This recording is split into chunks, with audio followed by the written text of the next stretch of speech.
운과 성공이 뒤따르는 사람이 지니는 물건이 정말 있을까요?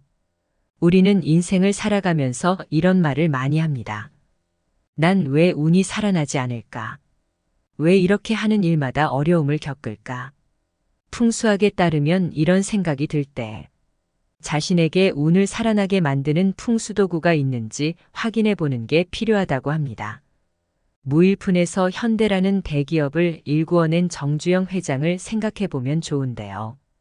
그는 왜 그렇게 자신이 번영하던 시절 신었던 구두를 밑창과 뒷굽을 바꾸어 가면서까지 고집해 신었을까요? 돈이 없어서 그렇지는 않았을 겁니다.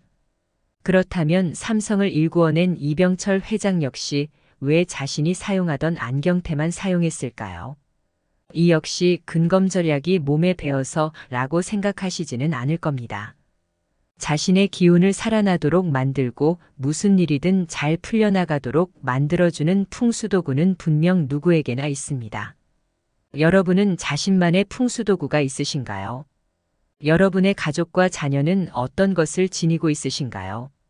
만약 아직 잘 모르겠다면 이제 말해드릴 물건들을 조금만 신경 쓰셔서 모두들 운과 성공이 따르는 인생을 살길 바라겠습니다.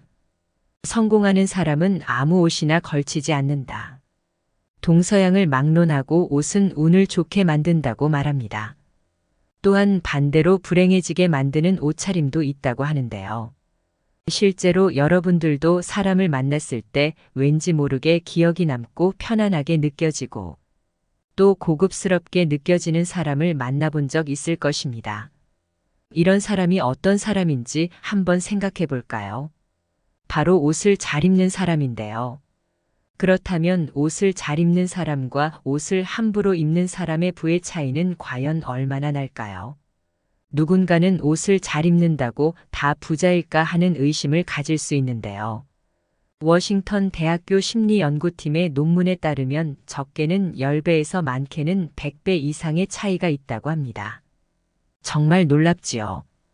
또한 현대 인상학자들의 견해에 의하면 옷을 잘 입는 사람의 경우에는 누구에게나 쉽게 자신의 생각에 대한 동의나 승낙을 얻어내게 되지만 그렇지 못한 사람들의 경우 아주 어렵다고 합니다.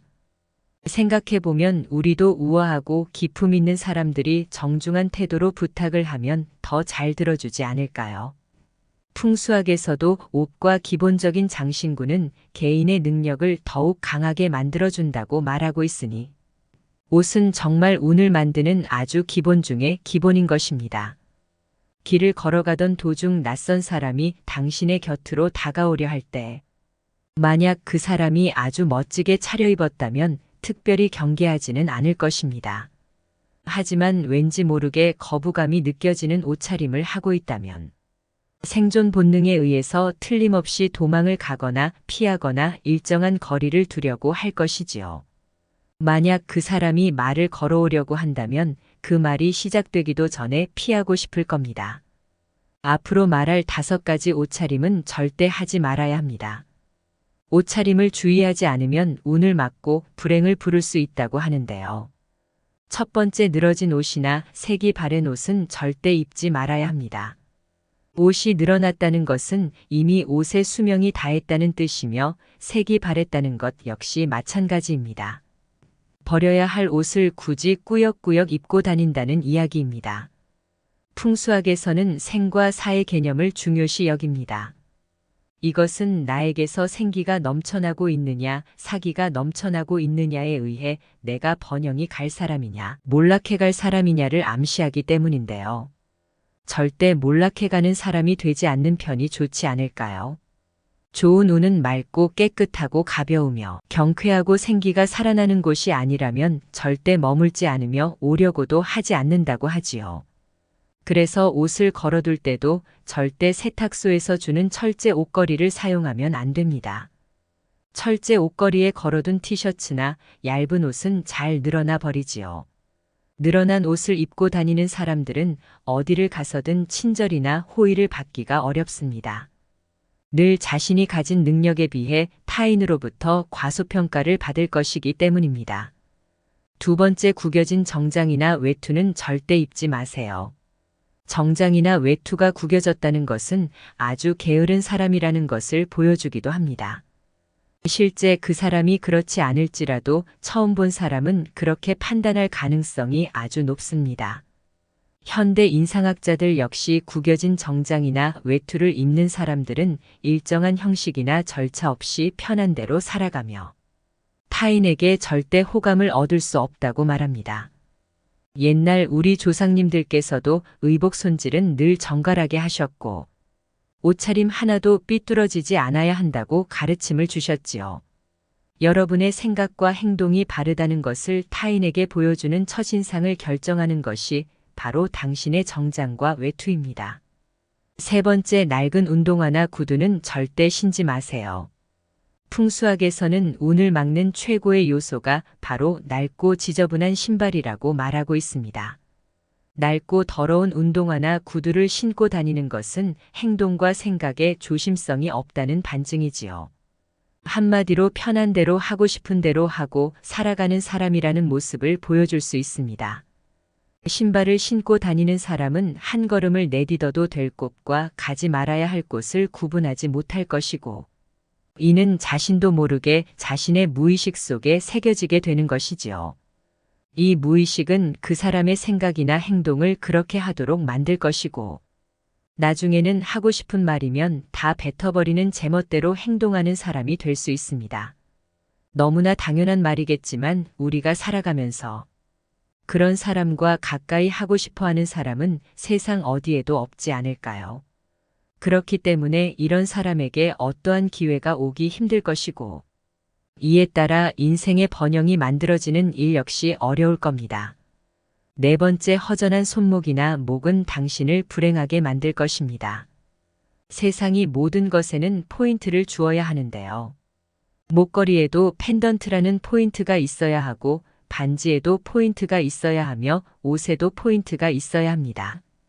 사실 이런 물건뿐만 아니라 말이나 행동 등 인간이 살아가는 모든 부분에 사람이라면 포인트가 있어야 하는데요. 똑같은 넥타이를 하더라도 핀을 한 사람과 하지 않은 사람의 정갈함은 뚜렷한 차이가 있습니다. 똑같은 옷을 입더라도 눈길을 끄는 포인트가 있느냐 없느냐가 완전히 다른 고급스러움을 느끼도록 만듭니다. 그렇기에 남자든 여자든 가능하면 손에는 손목시계나 반지 중 하나는 하고 있는 것이 좋습니다. 여성의 경우 가능하면 목걸이를 하고 있는 게 좋아요. 하지만 너무 욕심을 내어 목걸이나 물질을 과하게 하면 오히려 운을 막아버릴 수도 있으니 어느 정도 덜어내는 것이 좋습니다. 즉, 과하지 않게 적당히 최소한의 포인트를 항상 가지고 있으라는 말이지요. 반지든 목걸이든 손목시계든 브로치든 넥타이 핀이든 최소한 한두 개 정도는 해보는 것 어떠실까요? 그래야 당신의 고급스러움이 타인에게 보일 수 있으며 늘 타인의 동의를 얻을 수 있는 사람이 될 수 있을 겁니다. 다섯 번째, 검은색 옷을 입을 때는 밝은 색 옷을 함께 입어 색을 중화시켜줘야 합니다. 아마 편하고 부담이 없다는 이유로 검은색 옷을 입는 분들이 많을 것입니다. 한국인은 그런 이유로 검정색을 정말 많이 입습니다. 하지만 검은색 옷을 입을 때는 반드시 그 안에 입은 옷의 색깔이 완전히 달라야 합니다. 검은색은 휴식과 마침을 의미하며 죽음과 멈춤을 의미하기 때문입니다. 놀라운 것은 과학적으로도 검은색 옷을 매일 입으면 기분이 건강 상태에 큰 영향을 미치게 된다고 하는데요. 이는 검은색이 주는 파장 때문입니다. 색에는 심리를 좌우하는 색채적인 파장이 있습니다. 마치 흐린 날이나 비 오는 날에도 밝은 색 옷을 입으면 기분이 좋아지는 것처럼 검은색 옷을 입은 사람들은 우울해지고 상대적으로 소심해지기 때문에 타인에 비해 불행함을 느끼는 경우가 많다고 하지요. 심리학에서도 단체로 검은 옷을 입고 있는 경우 사람들의 기분이 가라앉고 무기력해지며 매사 의욕이 상실되고 속도 더부룩하고 머리도 아프고 배도 아프고 침체된 것 같은 수렁에 빠지는 느낌을 겪게 된다고 합니다. 따라서 검은색 옷을 입을 때는 반드시 밝은색 옷을 같이 입어서 색의 중화를 만들어 주어야 합니다. 부자의 가방에 꼭 들어있는 물건. 많은 재벌들과 부자의 가방에는 반드시 들어있는 물건이 있습니다. 여러분은 요즘 가방 속에 무엇을 넣어서 가지고 다니시나요? 그 중에 당신의 운을 상승시키기 위한 물건이 있는지 한번 살펴보겠습니다. 아마 대부분이 자신의 가방 속에 들어있는 물건들이 자신의 운을 변화시킨다는 사실을 모르고 있을 것입니다. 오늘부터 가방 속에 반드시 이것을 넣어서 가지고 다니도록 하세요. 이것은 분명 당신을 변하도록 만들 것이며 어느 순간 타인들에게 대우받고 있는 자신을 발견하게 될 것입니다. 가방을 여성들의 전유물이라고 생각할 수도 있겠지만 요즘은 남성들 역시 가방을 가지고 다니는 경우가 참 많지요. 많은 분이 가방을 가지고 다니지만 그 내용물에 관해서는 별로 신경 쓰지 않으며 가방 속 청결 상태에 관해서도 신경 쓰지 않는 경우가 대부분이어서 참 안타까운데요. 앞으로 이야기할 물건에 신경 써보면 습관이 바뀔 것이고 이로 인해 삶의 변화가 생길 것이며 삶의 번영이 찾아오게 되는 것을 느낄 것입니다. 첫 번째, 지갑과 약간의 현금입니다. 요즘은 지갑 자체를 가지고 다니지 않는 사람이 많은데요. 아무래도 휴대폰 하나로 웬만한 것을 처리할 수 있는 세상이 되었기 때문이지요. 하지만 우리가 부를 끌어당기고 번영하기 위해서는 지갑이 꼭 있어야 합니다. 그것도 약간의 현금을 넣어서 말이지요. 풍수학에서는 왜 집안에 저금통이나 금고를 꼭 두라고 할까요? 이는 바로 돈이 돈을 부르기 때문입니다. 사실 요즘은 지갑에 카드만 몇 장 넣어서 다니는 분들이 많습니다. 시대가 바뀐 것은 부인할 수 없는 현실이지만 스스로의 번영을 만들기 위해서는 약간의 현금은 반드시 가지고 다녀야 합니다. 현금을 들고 다니는 게 불편하다고 느낄 수도 있고 카드로 결제하는 게 더욱 편리하긴 합니다. 그렇지만 우리의 무의식은 물건을 사면서 돈을 직접 주는 것과 그냥 카드로 결제하는 것을 완전히 다르게 판단합니다. 잘 생각해보면 카드값이 나온 명세서를 보고 한 번쯤 놀란 적이 있지 않나요? 저도 그랬는데요. 예컨대 카지노에서는 반드시 칩이라는 돈의 대용품을 사용합니다. 왜 그들은 불편하게 환전이라는 과정을 거쳐서 칩을 사용하도록 하는 걸까요? 이는 돈의 감각을 사람이 느끼지 못하도록 만들기 위해서입니다.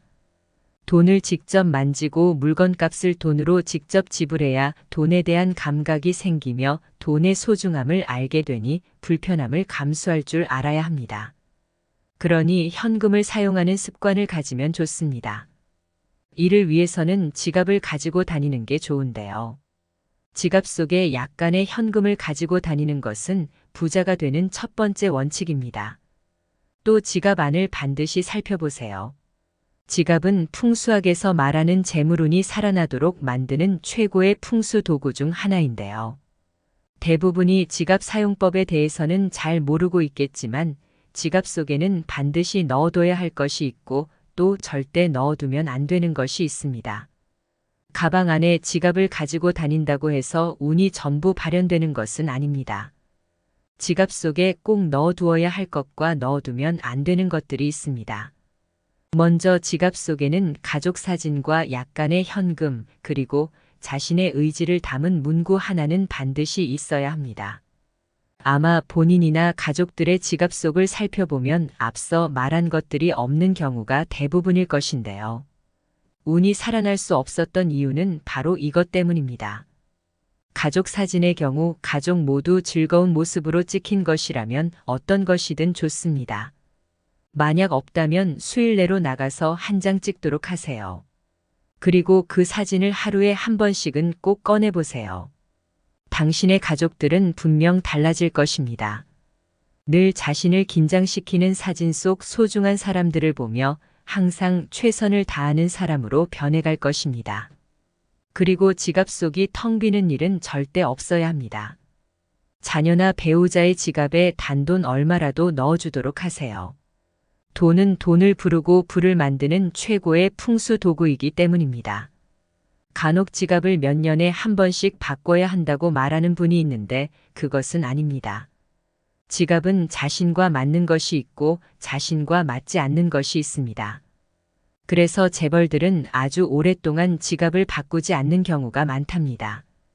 그러니 만약 재물운이 상승하고 있다면 지금 사용하고 있는 지갑은 절대 바꾸면 안 됩니다. 낡아서 못 쓰게 되었더라도 수선을 해서 계속 사용해야 합니다. 이게 바로 유명한 재벌들이 늘 규칙처럼 여기고 사는 습관인데요.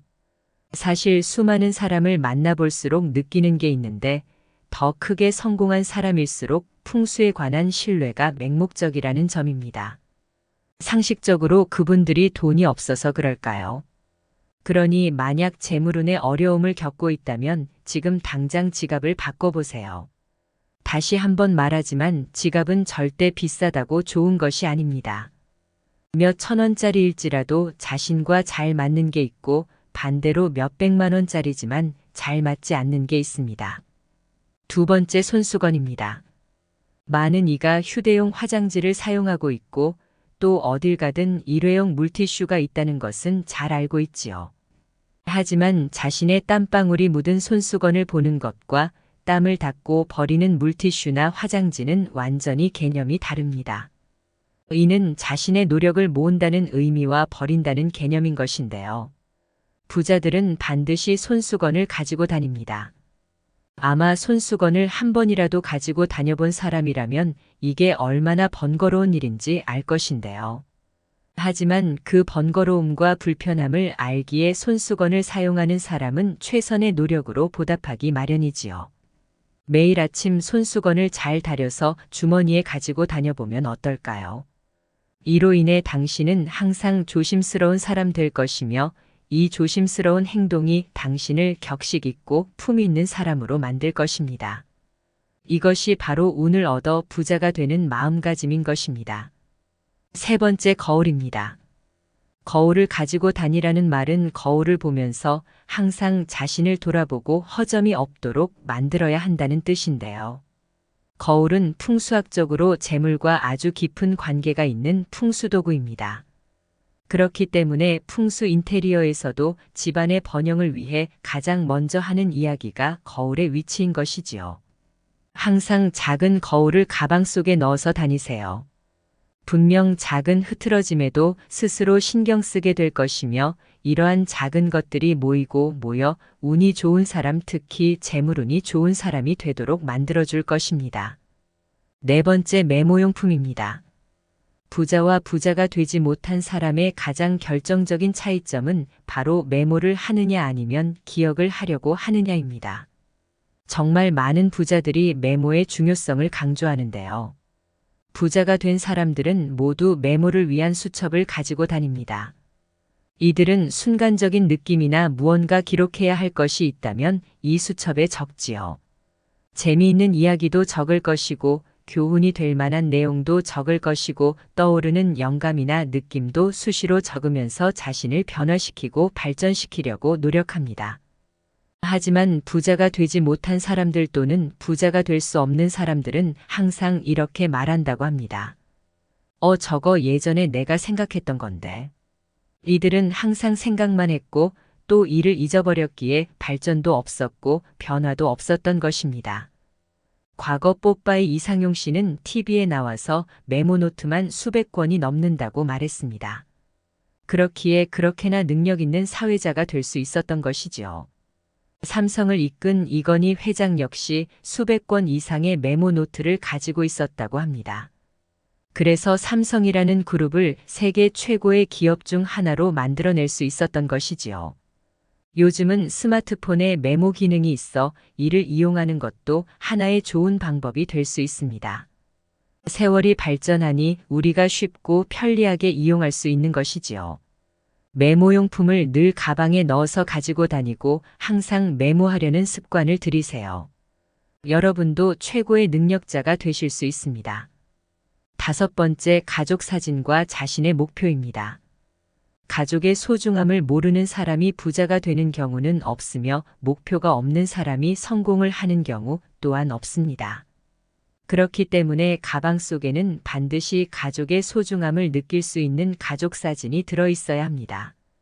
분명 가족 사진을 보면서 가정의 행복을 지키고 자녀들의 미래를 아름답게 만들어주기 위해 더욱 노력할 것이지요. 자신의 목표 역시 마찬가지입니다. 목표를 보고 달려가는 사람이어야 최소한 그 근방이라도 갈 수 있는 것입니다. 1등을 보고 달려야지 최소한 2등, 3등이라도 될 수 있는 거지. 아무런 목표도 없이 달리다 보면 힘들면 쉬고 또 어려우면 포기하게 되니 그 어떤 성취나 성공도 이루기 힘든 게 사실입니다. 그런데 목표라 하면 너무 거창한 것만 생각나시나요? 굳이 특별한 목표가 아니라도 괜찮습니다. 예로 들면 100만 원 모으기라는 목표를 세운 후 글로 적어보고 이를 매일 보면서 노력한다면 틀림없이 조만간 100만 원이 모이는 것을 경험하게 될 것입니다. 당신의 무의식은 당신의 간절함을 반드시 성취하도록 만들어져 있기 때문이지요. 재벌들이 지니고 있는 물건. 운을 살려내는 풍수도구는 분명 있습니다. 그렇다면 풍수도구의 조건으로는 무엇이 있을까요? 풍수도구는 내가 항상 가지고 다니는 것, 내 몸에서 오랫동안 떨어지지 않는 것, 그리고 나에게 맞는 것이어야 합니다. 이 물건들에서 나오는 작은 기운들이 쌓이면서 주위 사람들에게 큰 영향을 주기 때문입니다. 현대 정주영의 구두와 삼성 이병철의 구두에는 특징이 있습니다. 풍수학의 원리도 작용하지요. 신발은 늘 신는 구두와 간혹 신는 운동화는 반드시 구분해야 합니다.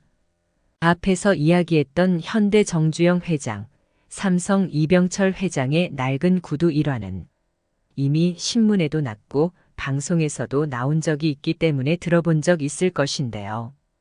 그렇다면 그들은 왜 구두를 사는 것보다 더 많은 돈을 들여서 그렇게나 낡은 구두를 고집했던 걸까요? 이들은 구두가 자신의 성취운을 만들어주는 것임을 잘 알았기 때문입니다. 구두가 바로 운을 살리는 풍수인 것이지요. 그래서 그들은 자신의 성장 일로에 신었던 그 구두를 수십 년 동안 수선해가며 신었던 것이고 나중에 못 신게 될 정도로 낡았을 때는 신발장 맨 위에 올려놓고 잘 보관해 놨던 것입니다.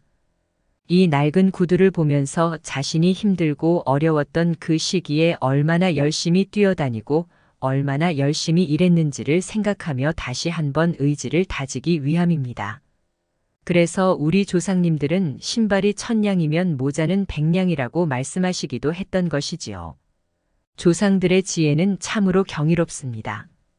그러니 여러분이 현재 성장일로에 있다면 구두 역시 계속 신는 게 당연합니다.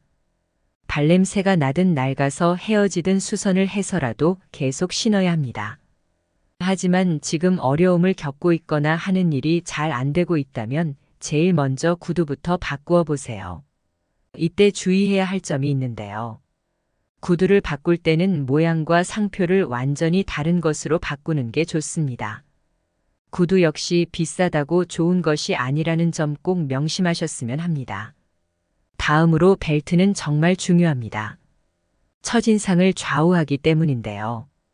간혹 길을 가다 보면 이러한 남자들을 한 번씩 보게 됩니다. 입은 옷은 흐트러져 있고 정장 바지는 입었는데 허리띠가 아래로 축 처져 있어 볼성 사나운 모습의 아저씨들이 보입니다. 옷매무새는 상대에 대한 예의이며 어떤 대학이든 최고 경영자 과정에서 필수적으로 수강해야 하는 예절과 같지요. 왜일까요? 이는 깔끔한 옷매무새와 단정한 말투가 좋은 첫인상을 남기기 때문입니다. 그래서 부유한 부자들은 이를 잘 압니다. 하여 옷을 깔끔하게 단정하게 입은 사람은 만만하게 대하지 못하는 것이지요. 옷매무새의 균형을 잡아주는 것이 바로 벨트입니다.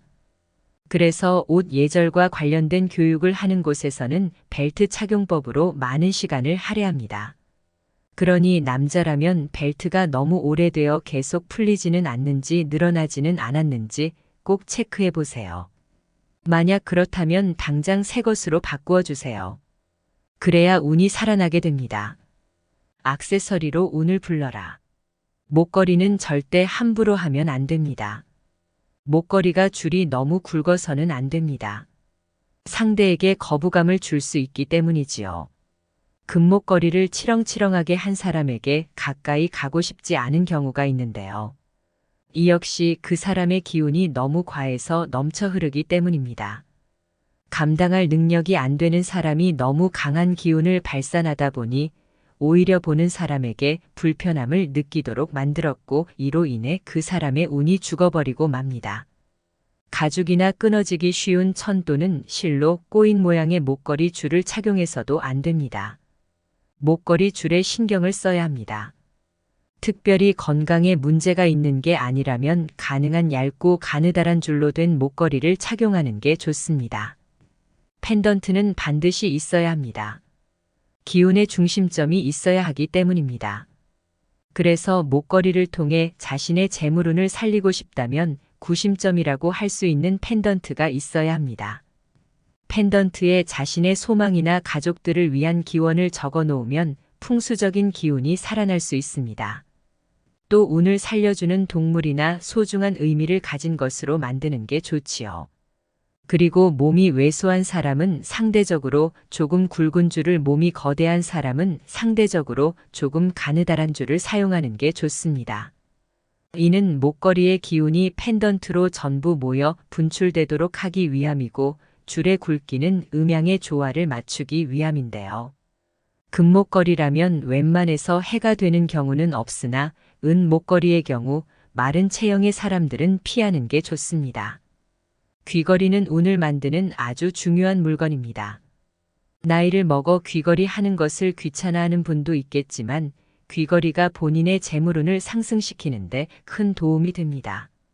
어르신들이 귀가 큰 사람을 보고 저 사람 잘 살겠네라고 말하는 걸 들어본 적이 있으실 텐데요. 귀가 재물운과 성취운을 살려주는 곳이기 때문입니다. 그렇기 때문에 귀를 자극하는 귀걸이는 최고의 풍수 도구가 될 수 있지요. 조선시대에는 남자들도 귀걸이를 했다고 합니다. 남자가 귀걸이를 하는 것은 선조 때 귀걸이 금지령이 내려지기 전까지 일상적인 모습이었고 이는 귀걸이가 풍수 도구임을 나타내는 반증이기도 하지요.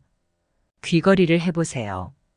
가능한 가느다랗고 작은 것으로 조금 늘어진 것이라면 더욱 좋습니다. 그리고 귀걸이 역시 금이면 아주 좋고 은이라도 괜찮은데요. 하지만 귀걸이를 해서 염증이 생긴다든가 고통이 생긴다면 절대 해서는 안 됩니다. 재물운을 만드는 귀를 상하게 해 스스로 해를 입힐 수 있기 때문입니다. 반지는 항상 착용하는 게 좋습니다. 남녀 모두에게 해당되는 부분입니다. 명심해야 할 것이 있는데요. 반지는 하나만 하는 게 가장 좋고 많아도 2개를 넘기지 않는 게 좋습니다. 뭐든 과하지 않은 게 가장 좋습니다. 드라마를 보면 명문가 어머님들이 며느리에게 자신이 쓰던 쌍가락질을 물려주는 장면이 나오곤 하는데요. 손가락에 낀 반지는 재물운의 상징이기에 이는 집안의 모든 관리 권한을 물려준다는 의미이지요. 또한 재물운을 위한 반지는 반드시 약지에 끼워야 합니다. 아마 보통은 약지를 결혼 반지를 끼는 손가락으로 생각하겠지만 이는 서양의 전통이고 수상학에서는 약지는 결합과 화합을 의미하며 약지에 금반지를 끼면 재물운이 상승한다고 합니다. 주먹을 쥐고 손가락을 하나씩 펴보세요. 다른 손가락은 다 펴져도 약지 하나는 잘 펴지지 않습니다. 손의 근육이 약지로 모이기 때문이지요.